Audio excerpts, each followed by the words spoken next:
महागठबंधन EVM हटाओ देश बचाओ को लेकर ज्ञापन दिया। ललित कुमार, राष्ट्रीय अध्यक्ष अखिल भारतीय ओबीसी महासभा राष्ट्रीय न्याय पार्टी। हम लोगों ने आज विभिन्न पार्टी और संगठनों के राष्ट्रीय अध्यक्षों की यहाँ बैठक हुई है। इस बैठक के माध्यम से हम एक ज्ञापन माननीय राष्ट्रपति जी को प्रेषित कर रहे हैं, जिसमें ईवीएम हटाओ देश बचाओ का संदेश है। भारत में 2004 के बाद से जितने भी चुनाव हुए हैं, सभी चुनावों में ईवीएम का दुरुपयोग हुआ है। दुनिया का सबसे बड़ा लोकतंत्र भारत है। इस लोकतंत्र की रक्षा के लिए हम सभी संगठन मिलके ईवीएम को बंद कराना चाहते हैं। यदि सरकार इस ईवीएम को बंद नहीं करती है तो हम सभी भाई लोग मिलके, सभी संगठनों के प्रमुख लोग मिलके राष्ट्रव्यापी आंदोलन खड़ा करेंगे और आगे कोई भी चुनाव ईवीएम से होगा तो उसका पुरजोर विरोध करेंगे और जन जन तक इस मुद्दे को पहुंचाने का काम करेंगे। सर, सरकार भाजपा की है, निर्वाचन आयोग ये सब दबाव में काम करता है, तो इस सब को तोड़ने की क्या रणनीति अपनाएंगे? देखिए, जनता सर्वोपरि होती है। भाजपा, कांग्रेस या XYZ कोई भी पार्टी, चाहे निर्वाचन हो चाहे सुप्रीम कोर्ट हो, कोई सर्वोपरि नहीं होता है।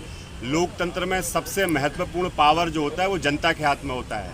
हम जनता को इस मुद्दे के साथ जनता के बीच में जा रहे हैं। जनता ने यदि हमारी बात को समझा और ईवीएम का जो घोटाला हो रहा है उसको समझा, तो जनता ऐसी बहुत सारी पार्टियों को उन्होंने नेस्तनाबूद कर दिया है। भाजपा की कोई बड़ी औकात नहीं है। इसलिए हम लोग जनता के बीच में जाकर इस मुद्दे को ले जा रहे हैं और सरकार को भी बार-बार चेतावनी देने का काम कर रहे हैं। कुलदीप तिवारी, शिवसेना जिलाध्यक्ष भोपाल। सर, क्या आयोजन है आज ईवीएम का शिवसेना सहित अन्य राजनीतिक दलों का महागठबंधन बना है। उसमें हम लोगों ने सांकेतिक विरोध कर रहे हैं। भारत के ही वैज्ञानिक, साथ में विदेशी वैज्ञानिक कई बार प्रैक्टिकल करके बता चुके हैं कि ईवीएम को हैक किया जा सकता है। लगभग मानव निर्मित सभी वस्तुओं को हैक किया जा सकता है। हम यहाँ पे बैठ के टोटल कंप्यूटराइज सिस्टम रहता है। यदि मोदी जी में और भाजपा में इतना ही कॉन्फिडेंस है तो कौन बैलेट पेपर पर चुनाव करवाने के लिए राजी होते हैं। और यदि ईवीएम का नहीं हटाया गया तो शिवसेना आगे चल के जन समर्थन या वो करेगी और उसके बावजूद भी हमारा नहीं बात मानी गई, ईवीएम को नहीं हटाया तो शिवसेना उग्र प्रदर्शन करेगी, साथ में चुनाव का बहिष्कार। प्रदेश अध्यक्ष भोपाल आज ईवीएम के खिलाफ जो है महागठबंधन के ओर से सभी पार्टियां मिलाकर जो ईवीएम मशीन में घोटाला करती है उनमें वोट सही से नहीं पड़ता है। किस तरह के घोटाला होता है? कहीं जैसे मशीन वोट डालती है तो कहीं दूसरे चिन्ह पर वोट लगता है। कई जगह मतलब घोटाले हुए हैं तो सामने आए हैं। तो इसके बाद जनता के जन विरोध के कारण जो है हम जो है ईवीएम मशीन हटाने का काम करेंगे। ईवीएम हटने के बाद जनता को उचित न्याय मिलेगा? न्याय मिलेगा, फिर हाथ से जो सील लगाएंगे वो बुलेट पेपर पे, तो जब वो दिखेगा, चिन्ह दिखेगा कि हमने इस पर वोट लगाया है, निशान लगाया है, तो सही जानकारी मिलेगी उनके लिए। मेरा नाम संजीव कुमार खैरवार है जी। मैं बहुजन गणना पार्टी का राष्ट्रीय महासचिव हूँ। आज ये जो सभी दलों ने मिलकर ईवीएम के विरोध में जो एक जन संदेश तोड़ा है, इसके साथ बहुजन गणना पार्टी भी इसके साथ में है। और हम लोगों के बीच बता रहे हैं कि कांग्रेस भाजपा जिस तरह की सत्ता में आ रही है वो ईवीएम में घोटाला करके आ रही है और जनता के साथ ये छलावा है। हम जिसको वोट दे रहे हैं उसकी सरकार नहीं बन रही। इसलिए हम सभी दल मांग करते हैं कि बैलेट से ही चुनाव होना चाहिए और लोकतंत्र में यदि किसी एक व्यक्ति को भी संदेह हो जाए ईवीएम पे तो सरकार को चाहिए कि लोकतंत्र को मजबूत बनाने के लिए लोगों की भावनाओं को समझते हुए ईवीएम हटा देना चाहिए और बैलेट पेपर से ही चुनाव कराना चाहिए। धन्यवाद। विनोद गोडसे है और मैं समता विकास पार्टी का वरिष्ठ राष्ट्रीय उपाध्यक्ष हूँ। साथियों, आज जो देश के अंदर ईवीएम को लेकर के बवाल मचा हुआ है, ये ईवीएम एक सोची समझी साजिश के तहत इस देश में लाया गया है। ईवीएम का निर्माण भारत में नहीं हुआ है, विदेशों में ईवीएम का निर्माण हुआ है और विदेशों में ईवीएम का निर्माण होने के बाद भी बंद हो गया है। लेकिन सन 1977 से इस देश में दलित और पिछड़े और आदिवासियों में जब जनजागृति आई 77 के बाद, तो इस देश की सत्ता पर काबिज कुछ लोगों को ऐसा लगा कि भविष्य में ये लोग सत्ता पर काबिज हो सकते हैं वोटों के माध्यम से, राजनीतिक दलों के माध्यम से। तो उन्होंने उनको सत्ता से रोकने के लिए, शासन सत्ता से दूर रखने के लिए विदेशों से ईवीएम को इस भारत में लेकर के आए। विदेशों में जब ईवीएम पर कोर्ट में जो निर्णय हुआ उसको उन्होंने विस्तार से यहाँ के भारत के नेताओं ने पढ़ा और उन्होंने देखा कि ये दलित और पिछड़ों को वर्षों तक ईवीएम के माध्यम से हम गुलाम बना के रख सकते हैं और लेकर के आए हुए हैं। और ईवीएम का विरोध जो पक्ष और विपक्ष वाले हैं वो कभी एक दूसरे का विरोध नहीं करते हैं। जब भारतीय कांग्रेस ने 2008 में सरकार बनाई तो भारतीय जनता पार्टी के जो शीर्ष नेता थे अटल बिहारी वाजपेयी उस समय आडवाणी, उन्होंने उछल कूद की ईवीएम में गड़बड़ है। लेकिन कुछ समय बाद पता चला कि आज उनके मुंह से आवाज ही नहीं निकलती ईवीएम के खिलाफ।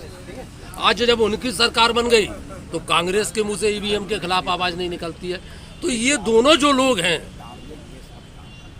ये दलित और पिछड़ों को, आदिवासियों को ईवीएम के माध्यम से सत्ता से दूर रखना चाहते हैं। हम लोग पीड़ित हैं, छोटे छोटे दलों के लोग, इसलिए हम मिलकर के ईवीएम को बंद कराने का काम कर रहे हैं। और हम जब तक लड़ाई लड़ेंगे, क्योंकि कुछ महापुरुषों ने कहा है कि बैलेट से नहीं तो बुलेट से अगर सत्ता प्राप्त करने की बारी आएगी तो हम उस चीज़ का भी इस्तेमाल करने के लिए तैयार रहेंगे। इन्हीं सब शब्दों के साथ मैं अपनी बात को समाप्त करता हूँ। जय भीम, जय भारत। मैं गिरधर मढ़रिया, पिछड़ा समाज पार्टी यूनाइटेड का राष्ट्रीय अध्यक्ष। आज ईवीएम के विरोध में भोपाल में धरना कार्यक्रम हुआ, ज्ञापन देने कार्यक्रम हुआ। इसमें विभिन्न प्रदेशों से राष्ट्रीय पार्टी के अध्यक्ष लोग उपस्थित रहे और सबकी मंशा रही कि देश में ईवीएम से लोकतंत्र खतरे में होगा और जो जनता का मिला हुआ अधिकार का हनन है, इसलिए पूरे देश में ईवीएम का विरोध हो रहा है। सर आगे क्या रणनीति अपनाएंगे आप? हमारा ये सोच है कि देखिए, आज हमारे द्वारा जो जनप्रतिनिधि चुने जाते हैं, जो सांसद हैं, विधायक हैं, और यही लोग नीति निर्धारण करते हैं असेंबली और पार्लियामेंट में बैठ के। हमारी योजना ये है, रायपुर में ये बात चली, हमने सांसद से मुलाकात की, हमने आपको चुनाव जिताया, सांसद बनाया, सांसद की हैसियत दिए। क्यों दिए? कि इस देश की जो जनता है उसके हित में आप काम करेंगे। लोकतंत्र में मिले हुए अधिकार का हनन करने का यदि कोई, चाहे वो मुख्यमंत्री हो, प्रधानमंत्री हो, यदि वो काम करता है, आप किसी भी पार्टी को चुने गए हैं, आप जनता के मतों से, आपको जनता के हित में बात करनी है। अब पार्टी के वो निर्णय जो जनता के अहित करने वाली, उसका विरोध करना है। यदि आप नहीं करोगे तो हमने रायपुर के सांसद सोनी जी का पुरजोर विरोध किए थे और हमने कहा था कि यदि आप नहीं कर सकते तो इस्तीफा दो, जनहित में काम नहीं कर सकते, वरना आपको जनता के आक्रोश का, भयंकर आक्रोश का सामना करना पड़ेगा। और ये योजना पूरी देश के लिए हमारी इस संगठन के द्वारा बनाई जा रही है। आज महागठबंधन के तत्वावधान में ईवीएम मशीन, जिसके बारे में पूरी दुनिया जानती है कि जिन लोगों ने टेक्नोलॉजी बनाई, आज वो भी ईवीएम के बजाय बैलेट पेपर से चुनाव करा रहे हैं। लेकिन भारत देश हमारा आज, जहाँ पर लोग अक्षर भी नहीं जानते हैं, जहाँ पर लोग अनपढ़ हैं, 50% आदमी गांव में रहता है, ऐसी जगह ईवीएम का उपयोग कितना सार्थक है। और ये एक साजिश के तहत इस देश के अंदर में सत्ताधारियों ने लाया और आज पूरे देश को ईवीएम की मशीन के ज़रिए से बंधक बना लिया गया है। पहले की बैलेट पेपर की सरकारें जनता से चुनी जाती थी, इसलिए वो जनता की बात को सुनती थी, जनता के आंदोलन पर ध्यान देती थी। लेकिन ये सरकार, उसको इस बात का भरोसा है कि हम ईवीएम से जीत जाएंगे, चाहे पूरा देश हमारे जो है खिलाफ हो जाए। हम देख रहे हैं पूरा देश का किसान, पूरा देश का, चाहे वो डिफेंस का हो, चाहे वो बैंक का कर्मचारी हो, चाहे वो मजदूर हो, चाहे वो पढ़ा लिखा नौजवान हो, बेरोजगार हो, और इस तरह से जितने भी कर्मचारी हैं, ये सब देश के अंदर आंदोलन कर रहे हैं। लेकिन उनका जो गोदी मीडिया है वो देश का 80% से ज़्यादा आवाम इस सरकार से परेशान है और ये सरकार जो है ईवीएम के द्वारा आई है। और हमारी ये मांग है गठबंधन की कि इस ईवीएम को अलग किया जाए और देश के अंदर निष्पक्ष रूप से विश्वास वाला जो बैलेट पेपर का जो पहले से प्रणाली चली आ रही थी उस प्रणाली के तहत चुनाव कराए जाएं। वृंदावन बरार। सर, आज जो विरोध प्रदर्शन किया है, अगर सरकार निर्वाचन आयोग आपकी बात नहीं मानती है तो क्या रणनीति अपनाएंगे? हमारे सभी महागठबंधन के राजनीतिक संगठन मिलकर जनता तक जाएंगे, जनता के माध्यम से ईवीएम का विरोध करेंगे। ईवीएम का जो माइनस पॉइंट है उसके बारे में बताएंगे और अगर यहाँ से सफल नहीं होता तो हम लोग कोर्ट तक जाएंगे। ये हम लोगों का बहुत पहले से विचार चल रहा है और इस पर काम चल रहा है। आगे 2023-24 के चुनाव में इसको 100% सफल बनाने के लिए अभी से हम लोग संघर्ष कर रहे हैं। यह हमारा संकल्प है और हमारे सभी वरिष्ठ साथी इसको विधिवत प्लान से आगे बढ़ाने का काम कर रहे हैं और हम लोग सफल होंगे तब तक हम लोग संघर्ष करते रहेंगे।